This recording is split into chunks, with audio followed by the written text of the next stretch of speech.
everyone, kenalin aku Sarah Rifka Rahmawati. Di podcast Tren kali ini kita bakalan ngobrol santai sama seorang mahasiswi yang punya banyak kesibukan di organisasi, tapi tetap bisa jadi mahasiswi teladan di kampus Farmasi Sekolah Tinggi Indonesia. How do you success in kampus farmasi? So, ini dia Cindy Waniksin. Halo Cindy. Halo semuanya.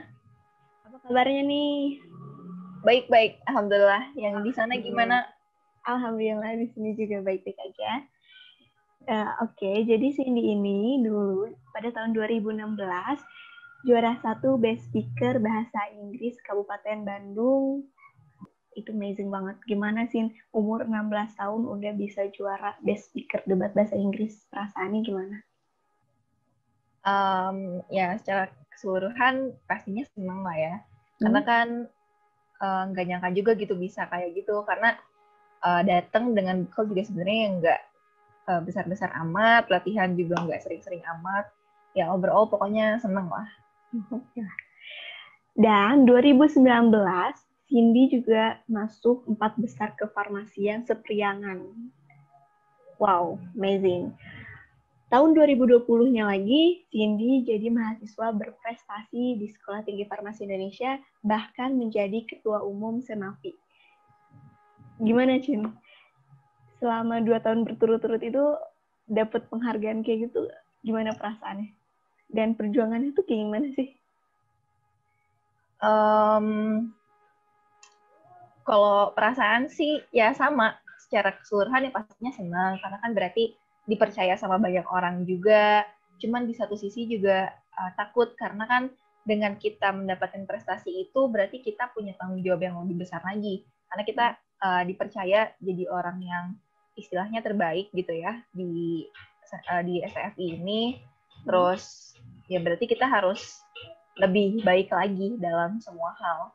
Kalau untuk perjuangannya, kalau untuk yang mahasiswa berprestasi itu sih yang pastinya kan waktu itu sempat bikin makalah, sempat wawancara juga. Ya pokoknya persiapin dengan sebaik mungkin. Kalau untuk waktu itu bikin makalah dengan semaksimal mungkin juga. Terus menjalankan prosesnya dengan sebaik mungkin. Ya secara keseluruhan gitu sih yang jelas jalani prosesnya dengan baik. Oke. Sin, sekarang kesibukannya tuh lagi ngapain aja sih? Di tengah pandemi kayak gini, kesibukannya masih tetap sama kayak sebelumnya atau berkurang atau bahkan lebih parah, lebih sibuk lagi? Kalau kesibukan sih kayaknya sama aja, bahkan mungkin bisa dibilang lebih sibuk ya, karena kan sekarang banyak webinar-webinar gitu tuh di internet ini, jadi kita bisa ikut-ikutan webinar, mengisi waktu kosong gitu. Terus kalau untuk kesibukan terakhir-terakhir ini sebenarnya waktu pandemi sempat magang juga, tapi alhamdulillah baru beres dari magang salah satu industri farmasi di Sukabumi. Wow. Terus kalau kesibukan akhir-akhir ini yang pastinya kuliah, pastinya sepaket juga sama nugasnya. Nah, terus aku juga karena baru aja dilantik jadi ketua umum Semafi ini kan, jadi lagi on top of business banget di Semafi. Terus kalau yang di luar kegiatan perkampusan gitu paling yang terkininya aku ikut kepanitiaan Summer School, jadi salah satu kegiatan internasional gitu untuk Januari nanti. Dan ya paling aku lagi berkontribusi untuk kegiatan akreditasi kampus juga di Januari nanti. Selebihnya paling ya yang tadi aku bilang itu ikut-ikutan webinar, terutama yang berhubungan sama dunia kesehatan, seperti perkembangan vaksin, peran farmasis dalam pandemi, pokoknya perkovidan lah gitu. Lalu ya beberapa webinar untuk support diri aku sendiri juga, kayak mencegah stres dan gangguan tidur gitu. Lalu ya yang pastinya sibuk refresh diri juga, supaya nggak capek sama produktivitas doang gitu kan, stres ya kalau Iya betul banget. Terus gitu. Kalau sibuk terus stres sih. Terusin, boleh tahu nggak kemarin IPK-nya tuh berapa? Karena dapat predikat berprestasi, pengen tahu nih kita IPK Cindy itu berapa sih? Jujur aku lupa. Kalau nggak salah IPK kumulatif kan ya, berarti dari semester 1. Kalau nggak salah 3,78 kalau nggak salah. Wow. Gimana, Cin, untuk dapat IPK yang hampir sempurna itu? Gimana caranya? Gimana Cindy bisa mendapatkan itu? Atau mungkin jam tidurnya dikurangin atau gimana? Gimana nih pola belajarnya? Bisa di-share? Sebenarnya kalau menurut aku pertanyaan ini kurang tepat sih diajuin ke aku ya, karena aku bukan mahasiswa dengan IPK yang paling tinggi gitu. Maksudnya dengan IPK segitu juga sebenarnya masih rata-rata lah. Terus paling aku punyanya tips untuk dapetin IPK yang stabil aja gitu ya. Jadi untuk dapetin ini itu sama kayak tips dari mama aku yang sampai sekarang ini memang selalu aku jadiin prinsip. Jadi kata mama aku tuh, ya lakukan semuanya dengan maksimal. Saat kamu dikasih tugas, ya jangan asal ngerjain doang, tapi kerjain sampai kamu pikir hasil kamu tuh layak dapat nilai yang bagus gitu. Terus gak lupa juga harus hasil sendiri dan paham sama apa yang kamu kerjain itu ya. Jadi intinya kerjain semuanya sampai ambang batas bisanya kamu tuh sampai mana gitu. Apalagi kalau tugasnya gampang, berarti bisa kamu kerjain 200% daripada normal dong harusnya. Wow. Terus ada satu lagi yang paling penting, itu diskusi. Itu yang sebenarnya paling susah didapetin. Punya teman ngobrol yang bisa diajak diskusi masalah pelajaran. Karena semakin kamu berdiskusi, semakin rich juga ilmu yang kamu punya tuh. Jadi semakin berbobot juga dosen menilai tugas-tugas kamu gitu. Oh iya, benar-benar. Benar banget. Terus dengan IPK yang stabil itulah kita bilang ya. Sini punya tips trik dalam belajar nggak? Misalnya belajar jam segini atau belajar harus beberapa jam atau kayak gimana, Cin? Nah, ini menarik. Soalnya aku sebenarnya bukan tipe orang yang diperbudak waktu juga gitu. Jadi kayak, oke, jam segini sampai jam segini aku harus lagi kayak gini. Aku sebenarnya bukan tipe orang yang kayak gitu, meskipun ada beberapa orang yang emang pilih kayak gitu juga ya. Jadi intinya kalau aku sih, tips dan trik dalam belajar, yang pertama, jangan nunggu mood. Karena kalau aku ya, kemauan belajar itu sebenarnya harus dipancing dulu, baru tertarik gitu. Contohnya, buka dulu laptopnya, lihat-lihat PPT kemarin-kemarin, terus tanya ke diri sendiri, paham atau enggak sih sama apa yang ada di PPT itu. Barulah kan keidean, oh iya, kalau di sini A, terus kenapa di slide berikutnya ini ditulis jadi 1 per A gitu. Padahal di slide sebelumnya udah logis kalau jawaban ini tuh A, misalkan kayak gitu ya. Barulah kan searching-searching, tanya-tanya ke orang. Jadi bisa dikatakan juga kalau orang makin ngerti itu justru makin banyak nanya gitu. Dan orang yang nggak ngerti, spesifiknya orang yang nggak evaluasi diri apakah dia ngerti atau enggak, itu makin dikit nanya. Jadi ya intinya pancing dulu diri, lihat-lihat PPT-PPT yang kemarin, apakah paham atau enggak, baru searching-searching. Jadi bisa disebut juga belajarnya secara nggak sengaja gitu lah. Terus yang kedua, jangan terpaku sama waktu, kayak yang tadi aku bilang itu, jangan diperbudak sama waktu. Misalkan kalian nuntut belajar itu harus 3 jam gitu misalkan. Nah, jangan gitu. Kalau aku sih nggak gitu. Yang ngalir aja, dengan catatan kalian harus pahamin konsep dari pelajaran yang lagi kalian coba pelajarin itu, bukan menghafal. Karena suatu hafalan sekalipun itu pasti ada konsep dasarnya. Misalkan nih ya, aku kasih contoh. Penemu metode Thornton blotting. Itu kan namanya Thornton ya. Bukan dinamain Thornton blotting gitu kan, karena penemunya Thornton. Coba kalau nggak tahu asal-muasal Thornton itu dari mana, ya jatuhnya ngafalin doang dan cepat lupa gitu. Udah gitu lulus nanti ilmunya malah nggak bermanfaat, karena ya boro-boro bermanfaat, orang udah lupa gitu. Terus apa yang mau dimanfaatin kan? Itu aja sih paling tips. Tips yang kedua itu yang paling sakral. Nah, menarik banget, Sin. Dari tips triknya Cindy ini benar-benar unik ya, karena sebagian besar remaja umuran kita pasti nomor 1 itu nunggu mood ya, nunggu mood belajar. Makanya kita jarang banget bisa belajar kayak semaunya gitu ya. Jadi nanti dulu deh, nanti moodnya nggak ada, atau ngapain dulu deh, nunggu mood ada. Iya benar, jadi nggak kepancing kalau gitu tuh. Nah iya benar-benar. Jadi saya juga termotivasi. Jadi belajar gitu. Iya, jadi jatuhnya nggak belajar sampai nanti seharian nggak belajar. Micin, gimana cara Cindy untuk manajemen waktu kuliah dan organisasi? Karena kuliah di farmasi ini gak cuman belajar mau kerjain tugas, gak cuman itu ya. Karena kita juga punya praktikum, ngerjain jurnal, laporan, dan lain-lain. Ditambah Cindy organisasi juga. Sibuk juga di situ. Gimana, Cin? Gimana cara memanajemennya? Simple. Simple nggak simple sih. Iya. Intinya kalau dari aku, manfaatin waktu meskipun cuma 5 menit gitu. Jadi meskipun kita sibuk banget nih kuliah, praktikum, nugas, dan lain-lain, tapi pastikan ada waktu senggang meskipun katakanlah cuma 5 menit gitu buat istirahatin pembuang, buat tiduran, buat minum, kayak gitu. Nah, tapi kan sambil istirahat itu ternyata bisa sambil buka HP buat revisi proposal, revisi SOP, catat apa yang kepikiran tentang organisasi, tentang pembahasan di praktikum, di jurnal gitu. Jadi intinya pasti selalu ada waktu lah untuk masing-masing itu. Tinggal kitanya aja yang sadar nggak untuk memanfaatkan waktu itu gitu meskipun sedikit. Gitu sih.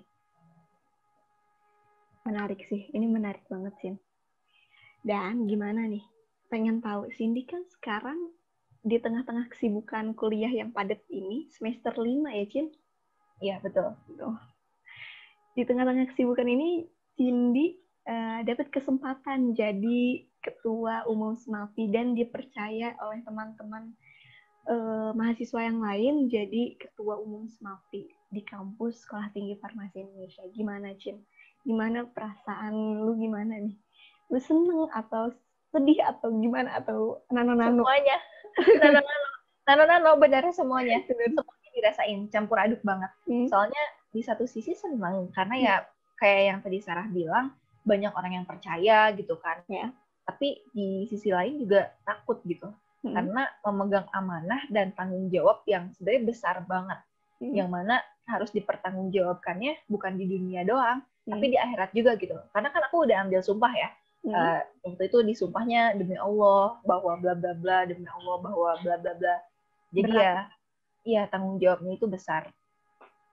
Terus Cin, satu lagi nih dari aku. How to be the chosen one in kampus farmasi? In kampus farmasi, in SMAFI gitu ya? Ya, boleh. Kalau sebenarnya gampang. Intinya ya daftar aja. Terus jalani seluruh prosesnya dengan lapang dada dan jadilah diri sendiri gitu. Karena kita di SMAFI ini yang merekrut orang-orang, itu yakin kalau setiap orang itu pasti punya value-nya masing-masing. Ya. Jadi nggak semua orang di SMAFI itu masuk karena udah punya banyak skill keorganisasian gitu. Ada juga yang sambil belajar kayak aku gitu. Nah, tinggal aplikannya aja yang evaluasi diri. Kira-kira kamu punya value yang lebih bermanfaat daripada aplikan yang lain atau enggak? Kalau enggak, ya belajar lagi. Berlomba-lomba dalam hal kebaikan gitu. Bukannya pasrah, apalagi merendah diri, aku mah apa tuh? Karena kan nanti pun dalam dunia kerja, saat mau ngelamar tuh ya sesenggol bacok itu gitu. Jangankan kerja ya, magang pun udah senggol bacok gitu. Siapa yang value-nya kepake, dialah yang akan direkrut. Gitu. Benar sih. Cin, terakhir nih, penasaran. Di kesibukan Cindy yang sekarang, kuliah, organisasi, sempet nggak sih Cindy kayak pengen deh main sama teman-teman, pengen deh main keluar? Pastilah. Refreshing diri gitu. Nah, itu gimana cara ngebagi waktunya, gimana, Cin? Karena kan padat begini kan, jadwalnya, kegiatannya, atau deadline-nya, kayak gitu. Gimana, Cin, caranya? Kalau akhir-akhir ini sih aku ngaturnya jadinya kayak ngebarengin gitu loh. Misalkan kita main keluar atau kita ikut suatu acara tapi sambil bawa-bawa tugas gitu. Jadi aku selalu bawa satu map gitu warna pink besar. Isinya tuh ada alat tulis, ada tugas-tugas aku, terus kertas folio, HVS yang kayak gitu-gitulah. Pokoknya perlengkapan untuk belajar full gitu. Aku bawa-bawa itu, jadi saat nanti main kan itu pasti nggak selalu ngobrol terus ya. Pasti ada bosannya juga gitu, kayak diam dulu. Iya benar, jeda dulu gitu. Jadi di jeda itu barulah ngerjain sedikit-sedikit sampai nanti begitu pulang tuh, oh ternyata tugasnya udah mau beres nih gitu. Nggak kerasa ya? Iya, diakalin aja kayak yang tadi aku bilang, ya manfaatkan waktu meskipun cuma 5 menit. Benar. Kalau dari aku sih pernah kayak kita ngebohongin pikiran sendiri gitu. Kayak kalau aku ya suka kadang mut-mutan, tapi suka ngebohongin pikiran sendiri. Gimana ya caranya supaya gue ngebohongin pikiran gue sendiri? Oh, caranya main sambil belajar gitu. Jadi kan menipu apa ya? Menipu diri sendiri tapi baik gitu loh. Iya. Nah, Cin, boleh dong minta kata-kata motivasi atau kata-kata mutiara dari Cindy untuk teman-teman yang lain supaya teman-teman yang lain juga termotivasi kayak Cindy dengan kegiatan yang sibuk, kuliah, organisasi, tapi IPK bagus dan jadi mahasiswa teladan di Sekolah Tinggi Farmasi Indonesia. Gimana, Cin? Katanya apa nih? Mau disampaikan ke teman-teman seangkatan atau adik tingkat? Oke. Pokoknya pesanku untuk teman-teman semua. Jadi kalau kata kakak aku itu, kita harus selalu ingat kalau di luar sana itu banyak banget orang-orang yang luar biasa. Jadi kalau kita mau bertahan di dunia ini, kita nggak boleh diem aja gitu. Karena kan belajar itu kan ibadah juga ya. Jadi setidaknya kalaupun kita tetap gagal nih, tapi kita udah ngumpulin banyak banget pahala untuk bekal di akhirat nanti. Hanya dengan belajar doang gitu. Ingatnya, belum air matanya, belum disuruh-suruh orang tuanya, dan lain sebagainya. Jadi kalau aku sih ngerasa imbal dari ngurusin akhirat itu pasti ada imbal duniawinya juga. Jadi kita nggak perlu khawatir, asal kita mau berusaha, Allah pasti bantu semuanya. Jangan lupa juga kalau belajar itu bukan akademik aja, bukan kampus aja, bukan praktikum aja, tapi belajar berorganisasi juga itu belajar. Gitu. Poin plusnya dari organisasi ini, itu kita bisa jadi dapat nilai plus saat kita wawancara kerja nanti. Karena dengan organisasi, HRD tahu kalau kita tuh udah terbiasa dengan beban yang lebih banyak daripada mahasiswa yang kuliah aja gitu. Mereka juga akan tahu kalau kita udah terbiasa dengan time management, problem solving, documenting, project leading, communicating, socializing, thinking, taking or giving order, tahap birokrasi juga masih banyak banget lagi pokoknya. Jadi kalau belajar akademik itu untuk kepentingan dekat-dekat ini, kalau organisasi itu untuk persiapan untuk tahap setelah ini gitu intinya. Jadi intinya yuk teman-teman kita gerak, karena mau sampai kapan Anda hidup cuma untuk makan uang orang tua saja gitu. Ya, betul sekali. Ya, benar-benar. Kurang lebih. Mau sampai kapan kita kayak gini terus? Gimana berubahnya gitu ya? Oke, Cindy, thank you so much buat waktunya. Terima kasih banyak udah mau sharing sama kita semua. Ya, sama-sama semuanya. Semoga jadi ketua yang amanah dan bisa amin dan bisa menjalankan semua proker-proker Cindy. Dan tetap menjadi Cindy yang humble untuk semua orang. Terima kasih banyak, Cindy. See you. Terima kasih juga semuanya. Dadah. Dadah.